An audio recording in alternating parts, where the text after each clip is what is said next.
زکوٰۃ کا ذکر اللہ کریم نے کیا، بڑی مشہور آیت ہے وَأَقِيمُوا الصَّلَاةَ وَآتُوا الزَّكَاةَ، اور نماز قائم رکھو اور زکوٰۃ دو۔ کسی کے بچے کھڑے جو ہمارے وائپر صاف کرتے ہیں، ہم سے پیسے مانگتے ہیں، کیا یہ میرا بچہ نہیں ہو سکتا تھا؟ میں نے کیا کمال کیا مجھے بتاؤ نا، ہم نے کون سی ایسی نیکی کی کہ اللہ نے اے سی والے گھر میں رکھا ہے اور کوئی جھوپڑی میں سویا ہوا ہے؟ فقط رب کی مہربانی، فقط اس کی تقسیم ہے۔ مبلغ دعوت اسلامی رکن شورا حضرت علامہ مولانا حاجی عبدالقدیر قادری افطاری دعوت برکاتہ عالیہ ہماری اس بزم اس پیاری سی چھوٹی مگر روحانیت سے بھرپور گیدرنگ میں جلوہ گر ہے انشاءاللہ۔ آج کی اس میٹپ سے جو ہے خصوصی ملحوظات پیش فرمائیں گے انشاءاللہ۔ درود پاک پڑھیے اللہم صلی اللہ علیہ وسلم۔ ایک حدیث سے سمجھیں کہ رمضان کیا ہے۔ سرور کائنات صلی اللہ تعالی علیہ وسلم فرماتے ہیں کہ اگر میری امت کو معلوم ہوتا کہ رمضان کیا ہے تو وہ تمنا کرتے کہ سارا سال ہی رمضان ہے۔ یہ ہے رمضان۔ مولا علی شیر خدا کرم اللہ تعالی وجہ کریم فرماتے ہیں اگر اللہ کریم کو اس امت کو عذاب دینا مقصود ہوتا تو اللہ کریم اس امت کو رمضان اور سورہ اخلاص عطا نہ فرماتا۔ ہر روز افطار کے وقت 10 لاکھ گناہ گار بخشے جائے۔ درود پاک یہ اتنا آسان وظیفہ ہے، چلتے پھرتے اٹھتے بیٹھتے آپ پڑھتے جائیے اور ثواب کا میٹر جاری ہے۔ اور اب ذرا درود پاک کی میں حدیث سنانے جا رہا ہوں، اس کو سمجھیے۔ سرور کائنات صلی اللہ علیہ وسلم فرماتے ہیں جس کا مضمون ہے کہ جو ایک بار درود پاک پڑھتا ہے اللہ اس کے نامہ اعمال میں 10 نیکیاں لکھتا ہے، اس کے 10 گناہوں کو معاف فرما دیتا ہے۔ اللہ اکبر۔ اب سمجھو میری بات کہ درود پاک آپ کی بیلنس شیٹ کو بیلنس کرنے والا کتنا کمال کا وظیفہ ہے۔ بہت سارے کام ہیں جس میں نیکیاں ملتی ہیں، مگر آپ کو احادیث میں ایسے بہت کم اعمال ملیں گے کہ آپ عمل کرو تو گناہ ڈیلیٹ ہونا شروع ہو جائیں۔ یہ کمال کا وظیفہ ہے کہ ہر درود میری نیکیوں میں اضافہ بھی کر رہا ہے، میرے گناہوں میں کمی بھی کر رہا ہے، میری بیلنس شیٹ کو بیلنس کر رہا ہے۔ یوم القیامہ جو میزان لگایا جائے گا اس میزان میں درود کیسا کام آئے گا۔ اب آپ کی مرضی ہے کتنا پڑھنا ہے۔ ارے ہونا یہ چاہیے جدھر تھوڑا سا ٹائم ملا ادھر میرے درود شروع ہو جائیں۔ میں ڈرائیونگ کر رہا ہوں تو درود اور پڑھ لوں، واک کر رہا ہوں تو تھوڑے درود اور پڑھ لوں، خاموش بیٹھا ہوں نہیں یار موبائل نکال کر فضول باتیں دیکھنے سے بہتر ہے یا تسبیح نکال کر کچھ درود پڑھ لوں۔ اور امیجنیشن وہ ہو کہ قیامت کا دن ہوگا، نامہ اعمال رکھے جائیں گے، پہلے ہی پتہ ہے ہمارے گناہ زیادہ ہیں، پہلے ہی پتہ ہے ہماری خطائیں زیادہ ہیں، چلو کچھ درود پڑھ لوں، یہ درود میرے گناہوں کا کفارہ ہو جائے۔ اے میرے پیارے اسلامی بھائیوں، اس حدیث کو اس کی فلسفی کو یاد رکھے کہ ہر درود آپ کے نامہ اعمال میں 10 نیکیاں بڑھا رہا ہے اور 10 گناہ مٹا رہا ہے۔ آقا فرماتے ہیں 10 درجے بھی بلند فرما دیتا ہے۔ درود پڑھتے رہیے۔ اور یہ رمضان کی خوبصورت تیاری ہے کہ آج سے میں بھی نیت کروں، آپ بھی نیت کریں، کم از کم 1000 بار، جس سے ہو سکے 1200 بار، نہیں تو کم از کم 700 بار درود پاک پڑھیں۔ اور درود پاک بہت آسان صیغے بھی ہیں۔ الصلاۃ والسلام علیک یا رسول اللہ، یہ بھی درود پاک ہے۔ صلی اللہ تعالی علی محمد صلی اللہ علیہ وسلم، یہ بھی درود پاک ہے۔ درود ابراہیمی بھی ہے۔ جو درود آپ کی زبان پر آپ آسانی سے پڑھ سکتے ہیں، یہ بھی ہو سکتا ہے کہ آپ 100 یہ والے درود پڑھ لیں، 100 یہ پڑھ لیں، مختلف ورائٹی میں پڑھیں گے تو دل اور لگتا رہے گا اور آپ کے ساتھ جو ہے وہ درود پاک میں دل لگا رہے گا۔ بس درود پڑھنے والے بن جاؤ، انشاءاللہ دنیا میں بھی خیر ہے، آخرت میں بھی خیر ہو جائے۔ اور اس کا نام پہلے کیا تھا؟ یسہر، ٹھیک ہے۔ اس کو حضرت موسیٰ علیہ السلام کے یسہر کا بیٹا تھا اور اس کو قارون کہتے تھے، اور یہ بہت بڑا عالم بھی تھا۔ حضرت موسیٰ علیہ السلام نے اس کو زکوٰۃ کے بارے میں فرمایا کہ تم نے زکوٰۃ دینی۔ اچھا زکوٰۃ اس زمانے میں کتنی تھی؟ اب تو 100 میں سے 2.5% ہے نا، 100 کے 2.5 روپے۔ اس زمانے میں 1000 روپے میں 1 روپیہ تھی، یعنی غالباً 0.001% بن گئی، بہت تھوڑی تھی۔ حضرت موسیٰ علیہ السلام نے اس کو حکم سنایا اللہ کریم کا کہ تم نے زکوٰۃ دینی ہے۔ مگر قارون نے جب اس کو کیلکولیٹ کیا کہ یہ بنتے کتنے ہیں، کیونکہ اس کے پاس تو اگر مثال کے طور پہ خربوں یا خربوں سے بھی زیادہ تھے تو اس کا 0.001% بھی بہت بنتا تھا۔ تو اب اس کے دل پر لالچ نے بڑا زبردست اٹیک کیا، اتنے پیسے اللہ کی راہ میں دے دوں, یہ تو میرے پر ٹیکس لگا دیا انہوں نے. اب شیطان نے اس کے دماغ میں گیم دی کہ ایسا کرو کہ کسی طرح حضرت موسیٰ ہی کو بدنام کر دو تو کہیں زکوٰۃ والی بات ہی کوئی مانے ہی نہ.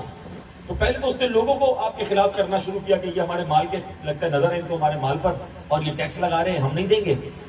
آپ نے کہا اے اللہ قارون پر اپنا قہر و غضب نازل فرما. پھر آپ نے مجمع والوں کو یہ بھی ایک موقع بھی دیا کہ جو بھی قارون کا ساتھی سائڈ میں ہو جائے, اب اس پر عذاب ہونے والا ہے. اب کچھ لوگ ہوتے ہیں نا کہ جن کو دلیل بھی بتاؤ پھر بھی نہیں ماننا ہوتا. سب تو سائڈ میں ہو گئے, 2 بندے سائڈ میں نہیں ہوئے, تو اس کے ساتھ ہی کھڑے رہے. اور اب کیا ہوا, حضرت موسیٰ علیہ السلام نے زمین کو حکم دیا کہ اے زمین تو قارون کو پکڑ لے. زمین نے قارون کو پکڑ لیا اور وہ سیدھے تک جو ہے وہ زمین میں, کمر تک زمین میں دھس گیا. اب وہ بڑی منتیں کرنے لگا کہ حضرت میں تو آپ کا کزن ہوں, مجھے معاف کر دیں, آئندہ نہیں کروں گا. پہلے تو اس نے بڑے واسطے دیے, اور آپ نے ظاہر ہے کہ اب آپ اللہ کا قہر اور غضب نازل ہو چکا تھا. اب وہ آہستہ آہستہ زمین میں دھستا گیا یہاں تک کہ زمین کے اندر چلا گیا.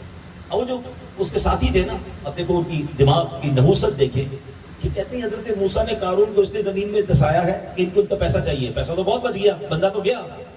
حضرت موسیٰ علیہ السلام نے دعا کی کہ اے اللہ اس کا مکان اور اس کا خزانہ بھی زمین میں دھسا. اور وہ ساری دولت, انبلیویبل اسٹف, وہ سارا کا سارا زمین میں دھس گیا, اس کا خزانہ بھی زمین میں دھس گیا. اور یہ قرآن میں واقعہ موجود ہے میرے پیارے اسلامی بھائیوں. اتنے خزانے, اتنی دولت, اتنا کر و فر, اس زمانے کا وہ سمجھ لیں کہ سب سے بڑا آدمی تھا, کہاں گیا؟ زمین کے اندر دھسا دیا گیا. علماء کہتے ہیں کہ قیامت تک قارون اور اس کا خزانہ زمین کے اندر دھستا ہی رہے گا, یعنی ڈیپتھ میں جا ہی رہے ہیں. میری ایک اپنی چھوٹی سی ریسرچ ہے کہ جب تک ہزاروں میں زکوٰۃ تھی, لاکھوں میں زکوٰۃ تھی نا, لوگ خوش دلی سے دیتے رہے. لیکن جب زکوٰۃ کروڑوں میں پہنچی تو اب وہ دل پر بھاری پڑ گیا, اب وہ امتحان شروع ہو گیا.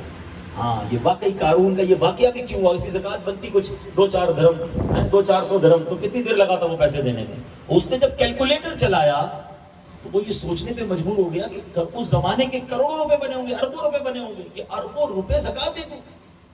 جو بنیادی رکن ہے 5 pillars of Islam from the day one, بچپن سے پڑھتے آ رہے ہیں, اس میں کیا ہے؟ توحید, حج, نماز, روزہ, زکوٰۃ. یعنی اسلام کی جو بنیاد ہے وہ 5 چیزوں پر ہے. زکوٰۃ 2 ہجری میں فرض ہوئی, اور یاد رہے کہ اس کی اہمیت کا اندازہ کرو کہ نماز اور زکوٰۃ کا, اس کی اہمیت کیا ہے کہ نماز اور زکوٰۃ کا ایک ساتھ قرآن میں 32 بار ذکر ہوا, 32 times. ایک سوال چھوڑ کے جا رہا ہوں اپنے لیے بھی, سوال میرے لیے بھی ہے کہ ہمارے پاس ایسی کتنی نیکیاں ہیں جو فقط میں جانوں اور رب جانوں. اکیلے میں پوچھیے گا اپنے آپ سے. وہ پہلے تو کہتے ہیں نیکی کر دریا میں ڈال, اب تو نیکی کر فیس بک پہ ڈال. جو کرنا ہے ڈالنا ہے. اب وہ ایک تھیلا 4 ہاتھ ہوتے ہیں, غریب کو تھیلا دے رہے ہوتے ہیں, تصویر کھنچوانی ہے, پتا چلے نا ماں بدولت سخی ہے. نہ کرو ایسا. کبھی بھی زندگی میں صدقہ دو نا, زکوٰۃ دو, سجدہ بھی کرو, شکر ادا کرنا. اے اللہ تو نے مجھے دینے والا بنایا, مجھے مانگنے والا نہیں بنایا. آج میرے دروازے پر کوئی آتا ہے تو تیری رحمت ہے کہ میں دے پاتا ہوں. میں کسی کے دروازے پر نہیں جاتا. کسی کے بچے کھڑے جو ہمارے وائپر صاف کرتے ہیں, ہم سے پیسے مانگتے ہیں, کیا یہ میرا بچہ نہیں ہو سکتا تھا؟ میں نے کیا کمال کیا مجھے بتاؤ نا. ہم نے کون سی ایسی نیکی کی کہ اللہ نے اے سی والے گھر میں رکھا ہے اور کوئی جھوپڑی میں سویا ہوا ہے؟ فقط رب کی مہربانی, فقط اس کی تقسیم ہے. اور پھر بندہ اترائے, پھر بندہ کہے کہ میں نے کیا, کیا کیا میں نے؟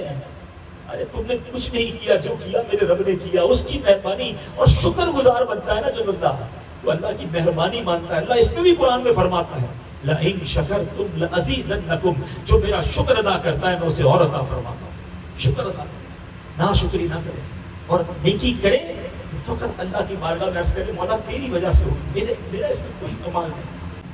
کہ مال تجارت پر زکوٰۃ ہے, اور آپ کی کرنسی پر زکوٰۃ ہے, سونے پر زکوٰۃ ہے. چونکہ یہاں کسان نہیں بیٹھے, ورنہ وہ جو چرانے کے جانور ہوتے ہیں وہ الگ کا ٹاپک ہے, اس پر الگ زکوٰۃ ہے. جو کہ کھیت ہوتے ہیں ان کی اشر الگ ٹاپک ہے. لیکن بیسیکلی اگر میں کہوں تو ہمیں ایک چھوٹی سی بیلنس شیٹ صرف بنانی پڑے گی کہ جو میں نے پیسے لینے ہیں, جو میں نے پیسے دینے ہیں, اس کے بعد جو بیلنس بچ گیا, جتنا میرے پاس اسٹاک ہے جو سیل کے لیے ہے وہ میں اس پہ پلس کر لوں گا. اگر میرے پاس کوئی پراپرٹی ایسی ہے جو میں نے سیل کے لیے لی ہے, ایک تو گھر بنانے کے لیے لی ہے, اس پہ بھی زکوٰۃ نہیں ہے. میں نے رینٹ پہ دے دی ہے, اس پہ بھی زکوٰۃ نہیں ہے. فیکٹری ہے, اس پہ بھی زکوٰۃ نہیں ہے. اس پہ جو مشینری ہے اس پہ بھی زکوٰۃ ہے. آپ دیکھیے کتنی چیزیں بے وقوف ہو گئی ہیں. پھر تھوڑا سا ہی تو بچتا ہے. اور اس پر بھی ہمیں دل پہ اگر بوجھ ہے تو یہ درست نہیں ہے. اب آتے ہیں کہ زکوٰۃ دینا کس کو ہے. یہ ذرا بڑا اہم مسئلہ ہے. کچھ لوگ کہتے ہیں میں تو دے دیتا ہوں بھائی, غریبوں میں ایسی لائن لگا کے بانٹ دیتے ہیں, علاقوں میں بھجوا دیتا ہوں. ایسا نہ کریں. آپ پر صرف یہ فرض نہیں ہے کہ آپ زکوٰۃ نکالیں, آپ پر یہ بھی ضروری ہے کہ زکوٰۃ مستحق تک پہنچائیں. سب سے پہلے تو جو فقیر شرعی ہے اس کو مالک بنانا ضروری ہے. یہ بہت بڑا پرابلم ہے, میں اس کو ڈسکس کرتا ہوں ایک دو منٹ میں, کہ فقیر شرعی کو آپ نے مالک بنانا ہے پہلی بات. اچھا وہ ہاشمی نہ ہو یعنی سید نہ ہو, اور آپ کی فروع اور اصل نہ ہو, آپ کا دادا والد یعنی جو آپ کے اوپر ہیں, باپ دادا نانا اس طرح اوپر نہ ہو, اور بیٹا پوتا اس طرح کوئی آپ کی نسل میں نہ ہو. میاں بیوی بھی ایک دوسرے کو زکوٰۃ نہیں دے سکتے. البتہ بھائی بہن باقی رشتہ داروں کو دیا جا سکتا ہے, بلکہ افضل ہے کہ اگر آپ کی فیملی میں آپ کے فروع اور جس کو اصل کہتے ہیں کہ آپ کی اولاد یا آپ کے جد اوپر والد دادا وغیرہ ان میں سے کوئی نہ ہو, میاں بیوی نہ ہو, تو اب افضل یہ ہے کہ پہلے اپنی کمیونٹی, یہ جو ماشاءاللہ ہماری میمن جماعتیں بنی ہیں نا, یہ اگر اس کو اس نظر سے دیکھا جائے نا کہ یہ بہترین صدقہ ہے کہ بندہ پہلے اپنے قریبی رشتہ داروں کو دے. بلکہ حدیث پاک میں نے پڑھی کہ جس کا مضمون ہے کہ جو بندہ اپنے اپنوں کو نہ بانٹے اور غیروں کو بانٹے گا, اللہ کریم قیامت کے دن اس پر نظر رحمت نہیں فرمائے. یہ ضروری ہے. اچھا ڈبل ثواب بھی ہے کہ اپنوں کو بانٹنے میں ایک تو صدقے کا ثواب ہے جو قریبی رشتہ دار ہیں, اور دوسرا آپ کے صدقہ صلہ رحمی کا ثواب بھی ملتا ہے, ڈبل ثواب ملتا ہے. زکوٰۃ بیسیکلی کیا ہے؟ اسلامی فریضہ ہے نا. زکوٰۃ کا فیصلہ آپ کیسے کر سکتے ہیں؟ آپ کسی مفتی یا کسی عالم کو تو اپنے ساتھ بٹھائیں نا. ارے بھائی جب شریعت کہہ رہی ہے تو آپ اپنی عقل کے گھوڑے, اب باقی چیزوں میں سمجھ آ جاتی ہے, ان چیزوں میں سمجھ نہیں آتی ہے, کرنا ہوا یہ جو غلط ہے. تو پلیز دعوت اسلامی اویلیبل ہے, آپ کو ہر سروس دینے کے لیے ہم اویلیبل ہیں. آپ کی زکوٰۃ کو جب بھی آپ نے ادا کرنا ہے, چاہے کیلکولیشن کروانی ہے, ہم نے تو زکوٰۃ کیلکولیٹر بنا دی ہے, ہماری ویب سائٹ پر کیلکولیٹر موجود ہے, آپ ہمیں بتائیں, ہم آپ کو پورا فارمولا بتائیں گے. لیکن آپ اپنی اسٹاک رپورٹ خود بناتے ہیں یا آپ کا ٹیکس کا جو آپ کا اکاؤنٹنٹ ہے وہ بناتا ہے؟ جو خود نہیں بناتے سیلز ٹیکس کی رپورٹ, نہیں یار وہ ماہر ہے, غلطی نہ تھی, زکوٰۃ کی خود بنا لیتے ہیں. اس طرح ہونا پارٹی نہیں ہوتی. زکوٰۃ کی بھی تو بنوائے نا کسی عالم دین سے کہ یار صحیح طریقے سے مجھے بتائیں, 1 روپیہ بھی میں نہیں چاہتا میرے اکاؤنٹ میں زکوٰۃ کا میرے مال میں مل جائے, زیادہ چلی جائے کم نہیں ہونا چاہیے.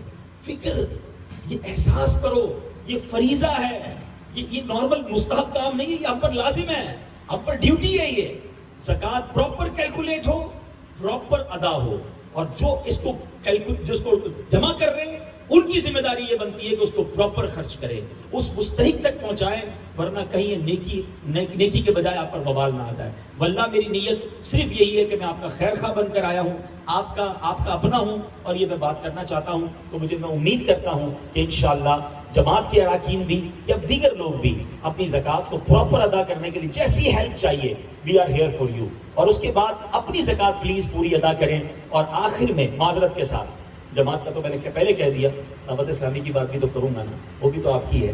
اور الحمدللہ پوری دنیا میں جس طرح دین کی خدمت کر رہی ہے, ہمارے 40,000 امپلائیز ہیں, ہمارا 12 ارب روپے کا سال کا خرچہ ہے, ہر مہینے 1 ارب روپے چاہیے, روزانہ 3.5 کروڑ روپے چاہیے. سمپل حساب ہے دعوت اسلامی کا, ہماری مہینے کی سیلری 80 کروڑ بنتی ہے. 40,000 لوگوں کو 20,000 سے آپ خود ملٹیپلائی کر لیں. آپ کی فیکٹریاں ہوں گی, اب 200, 400, 500 لوگ اگر ہوں تو اس کی تنخواہ کے لیے کتنی ٹینشن میں ہوں گے. آپ سوچیں ہر مہینے میں 80 کروڑ پیمنٹ کرنی ہے. میں آپ کو اپنی بات بتا رہا ہوں, ابھی ہم نے 2-4 دن میں بونس پے کرنا ہے, ہمارے اکاؤنٹس میں اس وقت پورے پیسے نہیں ہیں. ہم سٹرگل کر رہے ہیں کہ کسی طرح پیسے جمع ہو جائیں تو بیچاروں کو, ان علماء کو, آئمہ کو اور ہماری بہنوں کو بونس دے دیں. انشاءاللہ اللہ کرے گا مدد ہو جائے گی. مگر یہ سمجھانا چاہ رہا ہوں, ایک مسکنسیپشن اور ہے ہمارے, خاص طور پہ ہماری جماعت کے لوگوں میں, میمنوں میں, یار دعوت اسلامی کے پاس بہت پیسہ ہے, ان کو بہت ملتا ہے, یار کسی اور کو دے دو. میں آپ کو ایمانداری سے گھر کی بات بتا رہا ہوں کہ ابھی ہمیں بونس دینا ہے, ہم تکلیف میں ہیں, کیونکہ یقیناً خرچہ دعوت اسلامی کو بہت چندہ نہیں ملتا تو اتنی تحریک کیسے چلے گی. لیکن ہم ہینڈ ٹو ماؤتھ نارملی چل رہے ہوتے ہیں, تو اپنی زکوٰۃ میں یقیناً اپنی جماعت کو یا اپنے رشتہ داروں کو دیں, لیکن دعوت اسلامی کا بھی اچھا پورشن رکھیں, اس امید کے ساتھ رکھیں کہ آپ کی زکوٰۃ کا انشاءاللہ 1-1 روپیہ شرعی تقاضوں کے مطابق ادا ہوگا.